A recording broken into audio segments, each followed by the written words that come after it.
Илгерки убакыттарда устаздар сабак берилип аткан мезгилде баягы кандай десем чепкен, селде кийип алып өзүнүн урмат экен да болчу. Ол чоң нерсе болгон да. Анан азыркы мезгил болсо айлы жок хикмат кылып атабыз. Хикмат деген азыр мен деле ошо селде кийип алып, чепкен кийип алып сүйлөгүм келип атат. Бирок көптөгөн адамдардын көз карашында биз муну кийип алсаң эле баягы арап кылып башкача көрүнүп калат экен да. Анан мисалы моун үлгүсү мисалы моун үлгүсү кыргыздар муну тебетей кийет да. Тебетей моун үлгүсү негизи. Муну чоң болот го. Анан азыркы тебетей амманка да бар теңчи. Мурункулар болсо мен апам тигип берген тебетей мындай калат да. Анан неме суу колунда чүрүп алчубуз. Ат минген неме алгандачы. Анан азыр болсо тиги болуп калат. Бирок өзү тебетей мындай бул селден үлгүсү деп коем мен даймачы. Ошондой. Анан айтайын деген максат ушул. Главный таза болуш керек болду. Макул. Анан сөз деле ам эмес. Кээ бирөө мындай жасанып негизи эле бир нерсеге даярданып жасанып чыккан өзү эле бир рия болот да. Жакшы көрө бербейм да ошон үчүн. Так что субханалла извините, как она есть. Ушундай нерсе. Бул мен имандууларга сүйлөп атам. Имандуулар болсо билебиз туурабы? Биз эмнени билебиз биз? Анткени Алла Таала биздин келбетибизге, байлыгыбызга, башка бийлигибизге карабайт. Алла биздин ниетибизге, амалыбызга карайт туурабы? Ушундай нерсе. Ошол сенин ниетим лиллахи таала. Бир Аллах үчүн болду. Калган нерсе карайбызсын. Мен апам айткандай. Айтпай эле койчу. Мен өзү мындай жалаң илгерки иште 97-чи имам болуп калдым да. Бир кызыктуу окуя айтып берейин. Анан жаш баламын анда. 97-чи жыл болгондо мен ошондо 20 жашта болуп калдым. 94 мектепти бүттүм. Анан 94 Алла жолуна чыгып кеттим. Алла насип экен. 11 бүткөндөн анан кийин тентектер биринчи болот койсун. Анан ошондо бардым. 95 кайра высшая школа милицияга тапшырдым. Анан 1-2 жыл баягы жерде жүрдүм. Анан келди, анан кийин Кудайдын парманы субхан имам болуп калдым. Анан ошондо бизди мени тарбиялаган көбүнчө жалаң аксакалдар болгон. 100гө 100. Анткенсе жүр деп ээрчитип алышат эле. Мурунку аксакалдар азыркыдай эмес болчу. Азыркылар мисалы атаандаштыкка жанагындай бирөө үйрөтөт го. Же болсо мындай даже жанына саламдашкысы келбейт го. Мындай башкача чалдар өсүп калды, Брежневскийлерчи. Андан мурункулар башкача болчу. Анан ошол таң калыштуусу ошол аксакалдар алып келип беркел деп мени молдо бала деп коюшчу. Кичинекей эле бирөө молдо болуп турса ойлосоң, андай көргөн эмес өмүрдүгүлерчи. Анан кийин жүрү деп эле ээрчитип алышып, отуруп алчу. Аксакалда отуруп, кел молдо туурап беребиз анан. Туурап берип, аз отурган экөө сүйлөгөндө санжыралар сүйлөшүп, тияктын маселеси биягын сүйлөшүп, мындай 10 чакты аксакал кошуп койчу дайманчы. Анан ошолордун сөзү кулакка уюла бериптир да. Көрсө ошолордун сүйлөгөн сөзү ар бир сөзү шарият экен ойлоп көрсөмчү кийинчи. Качан баягы илим билим ачылып көз ачылгандан кийин кыргыздын негизи ар бир аксакалдын сүйлөгөн сөзү кадимкидей эле бир шарият экен да. Мисалы бир эле сөз менен бир айыл отургузуп койчу. Мына бир эле сөз сүйлөйт болду. Бир аксакал бир эле сөз сүйлөйт. Токтойт. Ошону токтобой эле калганчы. Анан ошондой кийин токтотом деп сүйлөп көрсөм токтобой алып турасыз көрсөтчү. Любой суроого антидот бар экен азырчы. Сыра бир сөз сүйлөсөң экинчи табат экен да. Бирок дейин деген ушу мурункулар адамдын жүрөгүн караган. Аны эркектигиңди караган да. Мен эркек болду эле чаба берчү атчы. Эркек болду эле ошого чаба берчү. Азыр ошону колдонуп атпайм. Анаби Саидин Саад ибн Малик бин Синан. Демек, субханалла, Анна Расул саллаллаху алейхи ва саллям, пайгамбар саллаллаху алейхи ва салламдан келеткен ла дарара ва ла дирара. Пайгамбар айтқан хадиси Хасан Рухаби Маж. Өзүңө да, өзгөлөргө да зыян бергенчилерден болбо дептир. Өзүңө дагы, өзгөгө да зыян берүүчү болбо. Мен ушул жөнүндө сүйлөйм азыр. Өзүңө деген сөзгө көңүл буруп, пайгамбарыбыз бекер айткан жок. Ар бир адам өзү личность, мындай бир, андай айтканда, жашоодо сенин ар биринин өзүнүн орду бар туугандар. Демек, өзүң жөнүндө ойло дегенде биринчи кандай ойлош керек? Биз биринчи ахиретте эмне болобуз, ошону ойлошубуз керек. Өзүм жөнүндө ойлойм да, ахиретте эмне болом мен? Тозокко барам же бейишке барамбы? Мен кандай нерсе амал кылып атам, кайсы нерсени амал кылып атам? Ошондой эле, мен бирөөнү жүрөгүн ооруткан жокмунбу? Бирөө мен жүрөгүмү ооруткан жокпу? Бул маселе айтылып бүттү. Бир айтайын деген нерсем эми карагыла. Ошол өзүңдүн ичиңде сен рухуң бар болгон болсо, рухуңду намаз менен не кыласың? Орозо менен, зикир менен, зекет менен, ажылык менен жан дүйнөңдү тойгузасың. Чын-чынына келгенде биздин курсагыбыз ачка эмес, биздин рухубуз ачка дайымачы. Адамдын нафсиси канча ачка болгон сайын, адамдын жашоосу ошончо тарый берет. Канча ток болгон сайынчы жашоо кенейе берет.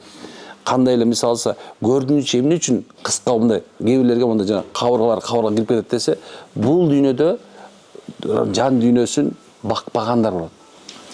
Жан дүйнөсү багылган адамдардыкы эмнекен көрүү мүрзөсү, көзү жеткенге чейин узарат. Бул бир. Эми биз экинчи биздин денебиз бар. Бул дене дагы аманат. Демек сен ошо денеңди да ойлошуң керек деген сөз. Исламда пайгамбарыбыз саллаллаху алейхи вассаламдын өрнөктүү окуяларын карай турган болсоң, пайгамбарыбыз дагы өзүнүн денесине кам көргөн адамдын катарында болуп эсептелет. Биринчиси мына дене тарбияны карап көрөлү. Пайгамбар саллаллаху алейхи вассалам чуркаган. Жана өзү пайгамбар болуп турса дагы жанындагы адамдардан уялган эмес. Чуркоо үчүн. Ал уялбагандагы сушуреки Айша энебиз айтып атат, Айша, жарышасың менен? На перегонки деди да, короче. Жарышасың? Жарышам. Чуркадагы Айша энебиз эмне болуп кетти? Шу бошуп кетип калды. Жаш да. Анан пайгамбар кичине быш-быш болуп калды. Анан кийин бир күнү дагы ушуну, Айша жарышасың? Жарышам деди. Пайгамбар ашып кетти. Айша энебиз пиш-пиш болуп калды. Эмне үчүн энди ошол мезде кичине эме болуп, Айша энебиз шишип турган эле. Бирок пайгамбар ашып кетти. Айша, бир-бир деди да. Ошонун жанында пайгамбардын турган сахабалар турган болчу. Бир. Экинчиси, пайгамбар саллаллаху алейхи вассалам бир сахабасы келип туруп айткан, "Я Расулалла, мен жарышам" деди. Жок, андай эмес. Пайгамбардын сахабасы бир сахаба келип, "Жарышасың" деди. Жарышам. Мындай тегерекчетти карап баштады. Жарышасың? Анан пайгамбар, "Жарыша берейин" деди. "Жарыша бер" деди. Экөө жарышып отуруп, биринчи шаарга сахаба баягы жарышам деп аткан, өзүн өзү көтөрүп аткан сахаба эмне болуп калды? Жетпей калды дейт. Тиги ашып кеттим дейт, сахаба айтып атат да. Мен ашып кеттим дейт. Пайгамбар салсам мындай айткан, "Баракелде, молодчик" дегендей, пайгамбар салсам мындай балет этип атты дейт да. Алдындар айтат, ушул нерседен көп адамдар азыркы мезгилде бул нерседен уялышат экен да. Чуркагандан, физикалык дене тарбия кылгандан, жанагындай бир айылда деле мисалы алса, кичине очкини кийип алып туруп, спортивный чуркап коет, соң тигиле сокуп дейт тура. Ошону байкайсыңар ошондо. Айылда түшүнүк ушундай болуп калган. Эми шаарда бирөө мындай сумкасын көтөрүп фитнеске барып калса, эмне семирип кеттим деп айтат тур. Мен ушуну угуп атам да. Эмне үчүн энди баягы форма кармайын. Жок, андай эмес. Бул исламда дене өзүң дегенсе, дене тарбияңды кармашың керек. Негизинде исламда дененин кубаттуу боло турган болсо, ал адамга жин кирбейт деп ишенебиз биз. Дене кубаттуу боло турган болсо, ошол адамга көз тийбейт деп ишенебиз. Дене кубаттуу боло турган адамгачы башка душман кол сала албайт. Мына. Эми пайгамбар саллаллаху алейхи вассалам бир чоң бир ошол заман мен аттарга кичине аттарды унутуп калам да, бирок окуяны точно айтып атам бирок. Бир адам келди, ошол мушрик адам эле. Пайгамбар саллаллаху алейхи вассалам келип айткан, Мухаммад, менен күрөшөсүң" деди. Пайгамбар айтты, "Күрөшөм, байгеге эмне коесуң" деди. Тиги айтты, "Бир кой коем" деди. Болду, бир коесуң, бир кой. Давай күрөшөбүз. Баягыны көтөрүп чаапты, башы менен сайып салды баягыны. Таң калды, "Кайра күрөшөбүз" деди. Кайра жыгып салды. Күрөшүң, кайра жыгып салды. Айтып аткан, деди. "Сен" деди, "мен жыгалмак эмесмин" деди. "Мен эч ким боло чөлкөмдө, ошол райондо эч ким жыгалган эмес экен анычы." Ал мушрикти. Эми айтат экен, "Мени сен жыккан жоксуң, башка бирөө жыкты" деп туруп айтат, "Ашхаду ла илаха иллаллах", деп иман келтирди. Ашхаду Мухаммад абдуху расул. Күрөш менен. Демек, некен ошондой эле пайгамбардын заманында сахабалар бири-бири менен күрөштүрчү. Мисалы, кандай десе, жухудка чыгыш керек болуп калганда, некен сахабалардын жаштары келип чыккан да, биз да чыгабыз дегенде пайгамбар мындай карап туруп, күрөшкүлөр кимдер жыксаңар ошону барасыздар деп коюшкан да. Ана баягы тыгып эле жатып калчу экен, биринчи калбайчы. Дегенде баягы кетип калышат да ошончо. Дейин дегенчи, пайгамбар ушундай бир жанакындай бир эмени күрөштүрүп сахабалардын дене тарбиясына көңүл бурган. Бул негизи сүннөт. Өзүңөрдүн дене тарбия, өзүңөргө денеңерге. Мына футбол ойногула, кээбилер жок астагфирулла, футбол ойногон болбойт, мурун капырлар, мусулмандардын баштарын кесип алган, ошо менен футбол ойнойсу. Жок ал жөнөт сөз ал, жөнөт субханалла. Кээбилер эми бул болбой турган нерсе. Жок, сен өзүңдүн ден соолугуң үчүн ойно, ортоңо байге сайбай эле кой, эчтеке кылбай эле кой, ойно. Эмне үчүн ден соолугуң керек? Өзү пайгамбарыбыздан мисалы барганда Кудай аса көрүп атасыңар, мына Меккеге барганыңарда Хира тоосуна чыккан, Жабали Нурга чыккандар кол көтөргүлө колуңарды. Ким чыкты Жабали Нурга? Сен чыгып келдиң. Экөө үчөө кандай экен чыгыш? Машакат бекен, оор бекен, эми каралы. Пайгамбар ошого түшүп, кайра чыгып турган. Ага деген мындай нормальный, күчтүү адам чыга албайт азыркы мезетчи. Демек, пайгамбарыбыз саллаллаху алейхи вассаламга эмнекен пайгамбар ошо дене тарбиясындагы өзгөчө кармаган. Өзүңө көңүл бур дегенде, демек сен алсыз болбо, өзүңдү субханалла алсыратып таштап салба, иммунитет жатып уктай бербе, жалкоолуктан Кудай сактасын наузубилла. Пайгамбар саллаллаху алейхи вассалам жалкоону жатып ичердичи, жалкоо жатып ичер бар, пайгамбар жактырган эмес. Бул биздин мусулманчыга тиешеси жок нерсе, жалкоолук менен жатып ичерлик. Мен баягында айттым го, мисалы, Алла Таала намазга чакырып Жума сүрөсүндөчү. Андан кийин качан намаз окуп бүткөнүңөрдөн кийин дүйнөсүнө тарап кеткиле, ырыскыңарды издеп дейт. Карасаң, биз мусулмандар жатпайбыз эч качан. Мүмкүн эмес жатып издечи. Биздин менталитет андай эмес. Биз эч качан жатпайбыз. Любой жерден бир нерсе алыш керек да, короче. Айтайын деген нерсем, ден соолук жагында экен, өзүңө кам көр деген ошо ден соолугуңа кам көр деген сөз. Кыймыл аракет кыл, жатпа. Ал эми современный азыркы замандын уламалары деле, окумуштуулар деле биздин ушул мезгилде мына чоң мамлекеттерде бир проблема бар да, бул жана семирип кетүү. Семирип кетүү деген проблема пайда болгон себебинен эмнекен азыркы мезгилде мындай адамдарга мындай чоң окумуштуулар тревога болот экен да. Эй, тургула, бул деген туура эмес нерсе деп. Анткен себеп адамдарда зона комфорт деп коет да. Адамдар комфортко киргенден кийин эми акчада көп ойлоп атат да, мисалы, акчаң болсо жакшы тамак ич керек экен, молдокелер айтып атпайбы? Жакшы кийиниш керек экен, молдокелер айтып атпайбы? Жакшы машина миниш керек, молдокелер айтып атпайбы? Азыр только молдокелер эмне айтса ошону кылды адамдарчы. Бирок деген нерсечи, тамак ичкенде дагы мындай ичкиле жегиле, бирок эмне албагыла? Ысырап кылбагыла. Ысырап кылбагыла деген чачып чыргытып ийбин жолсо тамакты көп алып калып аны үйгө апарып кетишкенден сөз эмес. Ошону ысырап кылбай өзүңө жетерлик же деген сөз. Пайгамбар тамак жегенде бир түрлүү тамак жеген. Эки тамак болсо бир эле түрүн жеген, экөөнү кошуп жеген эмес. Унутпагыла муну десе, экөөнү кошуп жеген эмес. Пайгамбар саллаллаху алейхи вассаламдын ашказаны бул сүбөдөн ары бияка чыккан эмес. Мына бул сүбө турбайбы? Мына сүбөдөн бияка чыкса эле бул молдонун курсагы болуп калат. Не пайда да. Эми азыр мезде көрүп атам да, субханалла, жап-жаш жигиттер, курсактар момундай кылып элечи, ана эмнеси авторитет же болсо бул байлык же болсо бир берекеде деп ушундай бир эми ал бирок карасаң басканын кышылдап калган да, баса албайт. Бул өзүнө мындай эрте өлөт деген сөз да. Эрте өлүүнүн сөзү булчу. Дүйнө жүзү айтып атат, семири бул туура эмес депчи. Пайгамбарыбыз муну 1,5 кыл мурун айтып кеткен. Азирет Умар болсо көчөдө кетип баратканда адамдарга таягы менен курсагын чукуп, бул эмне дечкен да? Бул эмне? Бул эмне деген сүннөт дечкен да. Бирок кантип мисалы алса, мындай мамлекетти коргой турган мезгил келип калса, же бир мындай бир болуп калса, кантип сен коргойсуң? Туурабы? Эми ошол эле мезгилде мындай өтө арык болуп кетти. Өзүнө чыдап салып, мындай шариятыбызда аскет деп коет го, жанагындай дүйнөнү чыдап салуу, ошондой эле субханалла, мындай бир тамак жебей коюу деген нерсе жок. Пайгамбарыбызга кабар келди. Жабриил периште кабар берди үчөө жөнүндө.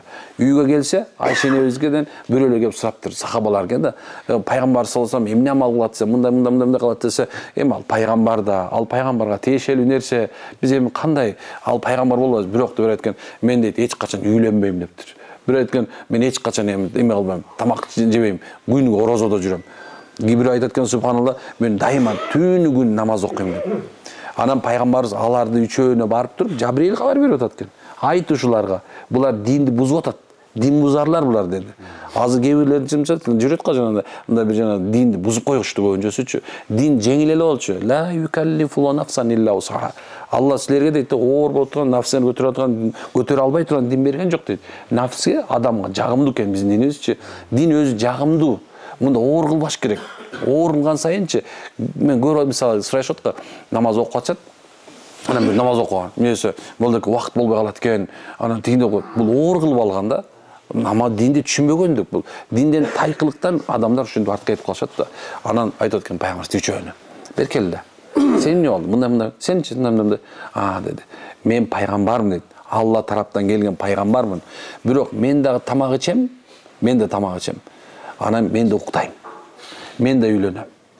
Карасаң, ушу үч нерсе негизи зарыл нерсе. Мына фанкуху никеленүү, вашрабу, якулу, тамак ичүү, тамак жөө. Бул эмнекен адам үчүн берилген чоң бир неаматтардан. Мына араңарда кээ бирлерден түн үчүн уктай албаганыңыздар бар. Азыр мисалы ошо уйку үчүнчү азырчы бүт дүйнөңдү бергин азыр сразу уктатып коймосо эмне кыласың билесиңби? Болдук, ал дейт, уктайм. Мен ал да мени уктат дейт, алынчы, туурабы? Эмне үчүн уйкунун кадыры ушунчалык чоң нерсе. Мисалы араңарда мына 40ка чейин карт бойдокторуңар бар, туурабы? Каттан албай жүрөсүңөр. Башкан аялың көргөндө кыз көрүнөт көзүңө, туурабы? Араң эле турасың, эмне кыласың? Кудай сактасын, эшек-пешектен Кудай сактасын эми. Эми шариятта бекер маселе чыккан эмес да, субханалла, арам экеничи. Ошол нерсе болгон үчүн да эми эртерээк үйлөнүш үчүн айтып атат. Бул Алланын бул мындай айтканда эмне экен, динин жеңил кармоо, Алланын дининде жашоо, бул өзүңө мындай айтканда көңүл бур деген мынакей ушул экен. Өзүңө да зулум кылба, өзгөгө да зулум кылба деген сөз ушул туугандар. Түшүнүп атабы? Жашоо адамга бир келет. Сиздин менен биздин жашообуз бир келет. Ошол жашоону тыкан, туура, адептүү менен, өзүңдү кароо менен, жакшынакай жашоо бул бизде пайгамбардын көрсөткөн сүннөт болуп эсептелет. Биз динге жүдөш үчүн келген эмеспиз. Динге кыйналыш үчүн келген эмеспиз. Динибиз кыйноочу дин эмес. Биз наоборот рахат ала турган дин бул. Диндеги бардык нерсе жеңил. Муну менен жашоо гана керек болду. Просто жашап көрчү мындай эле. Мындай өз оюңан бир нерсе чыгарба. По-моему деген дин жок, по-твоему болбойт. Бул болбойт андай нерсе. Акылый эмес, бул накылый деп коет да. Мындай айтканда Куранда хадис менен жашай турган болсо, туура негизде көрсөтүлгөндөй, алымдар айткандай кыла турган болсочу, дин ушундай жанагындай майды нанга сүйкөгөндөй да мындай. Бутуңар менен тет жерге чыгып туручу, муз тээп көргүлөчү, муздун үстүндө кандай кетесиң, туурабы? Динде ушунчалык жеңил, муз тепкендей кетесиң. Динибиз жеңил, а динди оорлоткондор акмактар. Унутпагыла. Мына бул жерде айтат, өзүңө зулум кылба деген сөз ушул эки. Тур, эрте тур. Эрте туру сүннөт. Эрте жатуу сүннөт. Биз болсо бүт баарын тескери кылып алганбыз дагы, анан караса Кыргызстан жартысынан 30-40% уже жанагындай стресс менен депрессия жүрөт. Эмне үчүн билесиңерби? Могу бояка тас тиймей уктабайбыз азыр бизчи. Чынайда могу бир тиш керек да. Мен көрүп атам азыр силерди элечи карасаң, монтеле отурушат, мен жөн отурбайм, субханалла. Мен телефонумда мындай приложение бар да, бүт камераны карап турам, ким эмне кылып атканчы. Деп карап калсаң, бул байкуштар баягы эле дейм да. Баарын артынан ушуну карап турам, эмне аны кыймылда, бас, бирөө менен общение карма, сүйлөш. Өзүңө зулумду кылып атпайсың, башка бирөө менен сүйлөшпөйчү. Эгерде адам күнүнө жок дегенде 5 адам менен сүйлөшпөсөчү, ал адам өзүнө зулумду кылды эсептейм мен. 5 адам менен общение, бир адам менен адам сүйлөшүш керек. Адам менен адам болот. Кыргызда жакшы сөз бар. Айтпаймынбы? Киши болор, кишинин киши менен иши бар дейт. Киши болбос, кишинин киши менен иши бар дейт. Ошон сен киши болол, адам болол, субан, адамдар менен общение кылма. Ошон сен аялдарга качып атпайбы? Аны менен сүйлөшпөйсүң, кечкече паузада отурасың, таңкытуу, дохот, сөгүнүп коюшу. Каяктагы жок киши менен жок согуш да, субханалла. Аялың карап турат, качан келет деп чынды. Кантип адамдар менен мамиле түзбөсөңөр, кантип субханалла бактылуу болом деп атасыңар. Өзүңө көңүл бур деген ушул эки, адамдар менен мамиле түзгүлө, субханалла. Мамиле түзгүлө.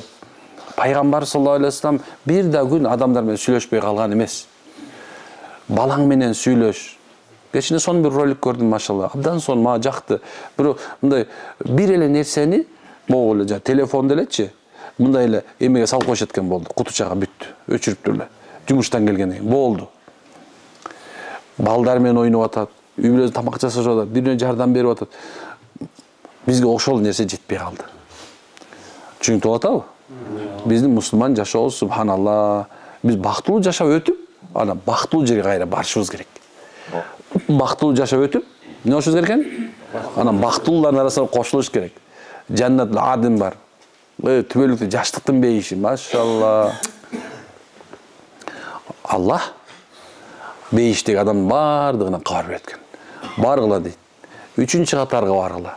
Жаннатыл адынга, түбөлүктүү жаштыктын бейишине баргыла. Деген адам бардыгы тең ал жерге барышат экен. Ошол мезгилде Алла Таала аларга түбөлүктүү жаштыкты берип койгон болот. Бүт нерсе күч, бар нерсе бар. Ушундай нерсе, рахат, көзүн көрбөгөн, кулагын укпаган, мындай эч бир мындай бир акыл жетпеген бейиштин ичинде болуп туруп дагычы, андан дагы мындай бияктагы бейиштерден жакшы нерсе бар экен да. Анан ошол бейиште адамдар, субханалла, ушундай рахат алып аткан мезгилде мынтип баардыгы отуруп калышат экен. Алла билип сурайт экен, силерге эмне болду десе, о Алла, жалган дүйнөдө биздин бир туугандарыбыз бар эле, досум бар эле, аяшым бар эле, алар менен отурушунда какат деп элек дейт. Ушуну сүйлөшөт экен. Алар менен сүйлөшүндө отурат элек, чер жазышат элек, кезде бирөөнү гыйбат кылып алат элек дейт. Ошондо кээ бирлер бар да, гыйбат кылмаса рахат ала албайт го.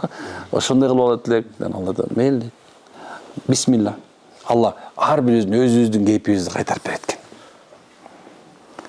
Мына ошол мезгилде баягы сизди көрөт экен. Таксыр баягы чоң эми менин жанымда отуруп элем, баягысын ваяш. Баштайт экен анча. Адамдар карасаң, бейиштин ичинде дагы адамдар бири-бирине мамиле кылуу менен, бири-бири менен сүйлөшүү менен, баарлашуу менен, маектешүү менен рахат алышат экен, көрсөтчү. Чын айтам, азыр мына бул жерге момду алтындан кылып туруп, бул жерге бүт тамак аштын баарын коюп кое турган болсомчу, баардык нерсени коюп кое турган болсом, бирөөңдү камап кое турган болсочу, бүт нерсе бар, сеники ошол. Мен баягы көрдүм, 3 сутка чыдабай коюшту го. 3 сутка кырылышып кетишти. Эмне үчүн 3 сутка адам сүйлөбөй тура турган болсо, бирөө болсо жинди сыяктуу болуп баштайт экен да. Алла ошон үчүн бизди коом эл кылып турупчу, анан тилге бөлүп туруп бири-бириңе тааныш үчүн мен силерди бөлүп койдум деп атат да. Бул чоң хикмат бар бул жердечи. Баарлашкыла, сүйлөшкүлө, бири-бириңе таанышкыла, ар кай жактан келдиңер, субханалла. Таанышып, ассаламу дос болуп алыңыз. Телефон алып алгыла деп айтпай эле коеюнчу. Эми субханалла бир мындай бир рахат алыңыздар, машалла. Өзүңөргө көңүл бургула. Денеңе дагы, рухуңа дагы, тегерегиңе дагы. Мына ошондо иншалла чыныгы мусулман болуп жашаш оңой болот. Аракет кылабызбы? Амин анда. Субханакаллахумма ва анта астагфирука ва атубу илейк. Бизден келсе кечирип коесуздар.